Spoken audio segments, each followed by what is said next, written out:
If you are an entrepreneur, or even if you're an employee, you want to grow your career and grow your business. Well, how do you do that? It may seem easy because all you have to do is, if you're an employee, do what you're told. And if you're an entrepreneur, just do what you plan to do. But is it really that easy?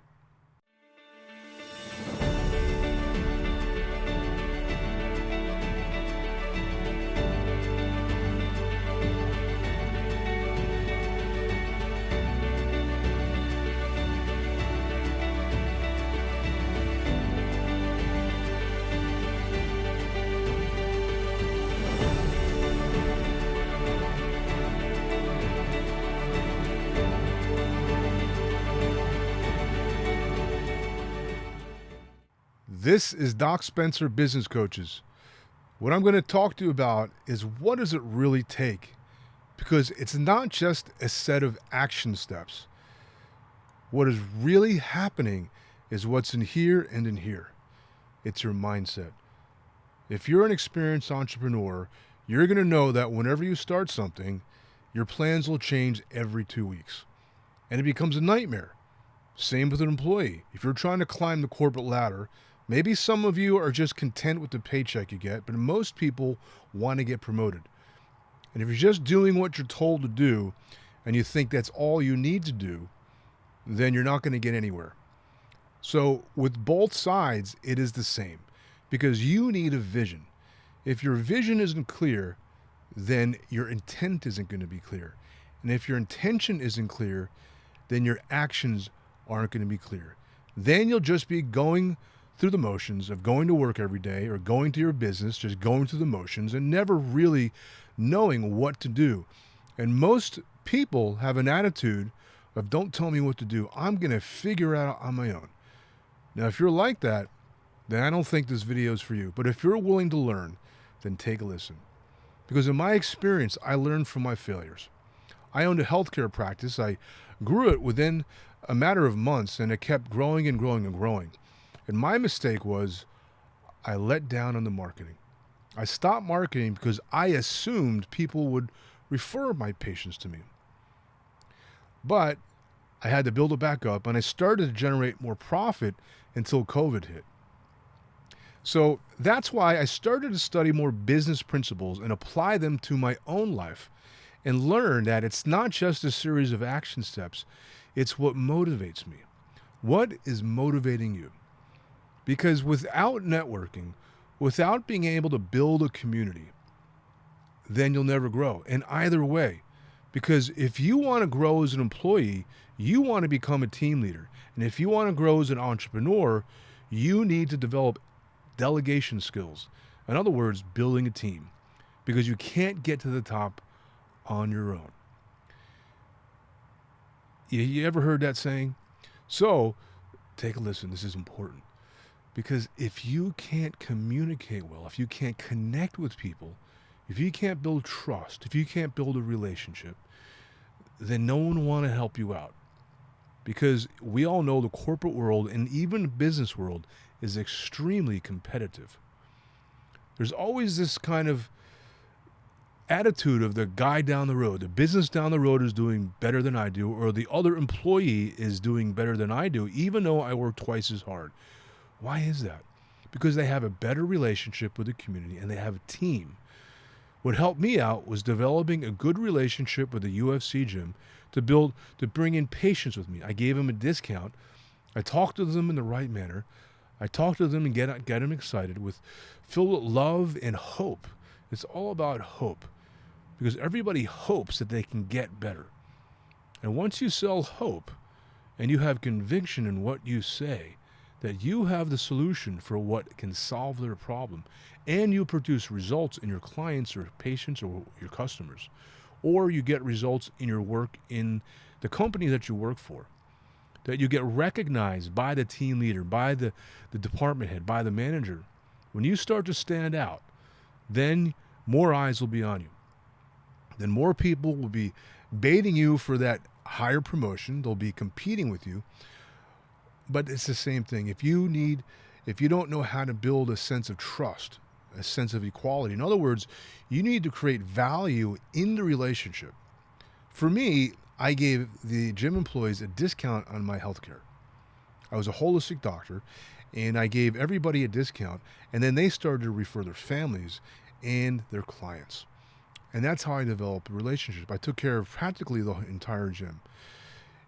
And then until COVID hit. And then I actually went to another gym to learn Brazilian Jiu-Jitsu, and I lost my relationship with them. And a whole new set of personal trainers came in.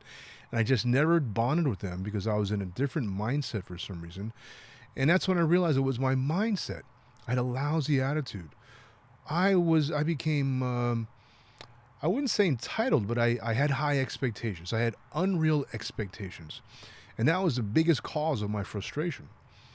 My mother died, and then I became really down, and I started to become really mopey and withdrawn, and I stopped relating to people.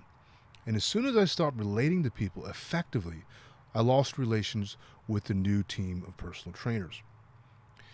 So the whole thing it was my mindset. This is what I discovered. Because if I don't know what other people value, if I don't know what they want and what they need, then how am I going to build a valuable relationship with them? And this is the key. So if you're an employee or if you're an entrepreneur, you need to network. And everybody, if you're an entrepreneur, you know those Chamber of Commerce meetings or those Rotary Club meetings, you know how much of a grind it is, how awkward it feels. So everybody knows, or just other businesses are trying to get clients or customers from other businesses. It's kind of weird. But if you're a plumber, you know everybody has a plumbing, or a lot of people have plumbing issues. But if you're, say, a psychologist, not everybody's depressed and has anxiety. So if you don't know the problem, the nature of the problem, if you don't know what your clients want, what the other businesses want, what your teammates want, what they value and what they need, then you're not going to be able to create a reciprocal relationship with them, because it has to be a win-win scenario. Because in the world of competition, why should they help you? Why should they help you get ahead and then leave them behind? But we all know, even as a team of employees, you tend to help each other. But when it comes to that promotion, you'll see people stab each other in the back. You bet your bottom dollar, because you don't have a good relationship with them. You'll see people, it's just like high school. The corporate world, the real world, it's all like high school. It's a popularity. It's who likes who. You know what I mean? That's just the way it is, whether you like it or not. You got to create value in yourself. In other words, you got to have something to offer that they want. If you're a plumber and you offer somebody like a teacher who has nothing to do with the school, I'm a plumber, do you have any plumbing issues in your school? I'm not in charge of that. You got to talk to the principal or the head janitor or something like that. You're not going to create a connection, because they're too busy thinking about grading their student papers and talking to parents about why some students aren't doing well. They're not concerned about the plumbing of the school. If you can't connect with your client's problem, you can't connect with your coworker's problem, then you're not going to be able to build, well, what can I do for you? And always get something in return. Because if you just offer something, people will take advantage of you. So you create a reciprocal relationship. This is what I can do for you. Now, what can you do for me? Let's build something for you. I'm going to offer you something. And then if you offer something in return, we can help each other succeed. And that's what it's all about. So for me, it was about talking to other store owners. I had a hairdresser next to me. I had a Bagel Street Cafe. I started networking everywhere. And it's a numbers game. The more people you talk to, then the more clients you'll get. But it was about building a teamwork. Within my own office, I went through front desk receptionist after front desk receptionist. I had a really good relationship with a massage therapist working for me, and had a good relationship with the community around me. So people referred me. As soon as I heard my name, oh yeah, the people would refer me. My massage therapist would refer patients to me, and I'd refer clients to him. So it's all about this win-win, reciprocal kind of relationship. The teamwork, it's all about, every Monday I had a powwow meeting where I'd create a vision for every week. Now, if you're an employee, then this is something you got to create for yourself, and then enroll everybody onto that same vision, because it's usually project work with this agile management system. So you're going to work for about 1.5 years, and every month you have to be accountable. So if you start to behave like a team leader and start to take charge and start to call the coworkers up, Call them up and see how they're doing. See if they need help. Ask them for help. Believe it or not, what makes a person feel good is when they help somebody. When they help somebody, they actually want to help people. And it's kind of surprising because you think everybody's out for themselves and become suspicious and cynical. But you'll be surprised if you just say, hey, to your coworker, can you do me a favor? I could really use a favor. And if you do this for me, I will do this for you. And most likely, yeah, sure, they want to help. And then you find the people, you test their trustworthiness, and you test whether or not they're on the same goal as you are. Because when you get to the top, you're going to bring everybody with you. If you're an entrepreneur and you start hiring people, this is your whole delegation skills. You need you need to hire a bookkeeper. You can't do the books yourself. You're going to get audited. You can't clean the floors every day. You're going to have to find someone if you have a retail space or an office space, you need to find an office cleaner. You need to build a team. Who's going to do your marketing? There's only so much you can do on your own. Whether you're an employee or an entrepreneur, there's only so much you can do on your own. You're going to do all that you can, and you may be gung-ho and a lone wolf thinking you can do everything by yourself until you can't. Then you're going to be frustrated trying to figure out other things to do, like marketing, Facebook marketing, YouTube videos like this. So how do you do this?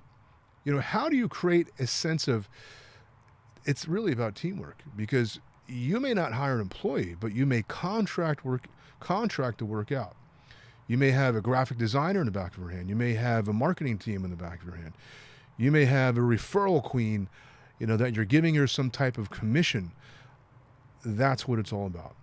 So if you can align people with your vision, my vision was I want to help people get healthy naturally without drugs and medicine. And whoever was into that, they're all, yes, that's what I want to do. We want to help the community get healthy naturally without drugs and medicine, right? So they're all in that same vision. They're all on my team. Whatever your intention is, you got to share that same value. I would say this, the strongest need that people have is for certainty. And how do people fulfill this need for certainty is through comfort. Believe it or not, it's comfort. When you make people feel comfortable around you, then people will want to be around you. If you're stuck in survival, then you make everybody else feel uncomfortable because you're stressed out. You walk around, always out of your mind. You can't be calm and cool and collected like nothing ever matters. That's not what I'm talking about. I'm just saying, stay up on top of your game, stay sharp. So when you talk to people, you're confident and cool and collected. So this way, when you talk to people, you're going to be more normal. Make people feel comfortable around you. Make them feel safe. And reassure them that they're going to get something out of it. But ask something for them first. Then offer them something. So then they're going to give you something in return. So that's my tip for this video. This is Doc Spencer, Business Coaches. If you want to grow your business, if you're an entrepreneur, you're usually a lone wolf. If you're an employee, you're also a lone wolf, trying to compete, trying to create a false sense of teamwork, just doing it out of obligation. You need to really learn how to delegate and enroll people into the vision that you want to create for yourself and the employees or team around you. Thank you so much for listening.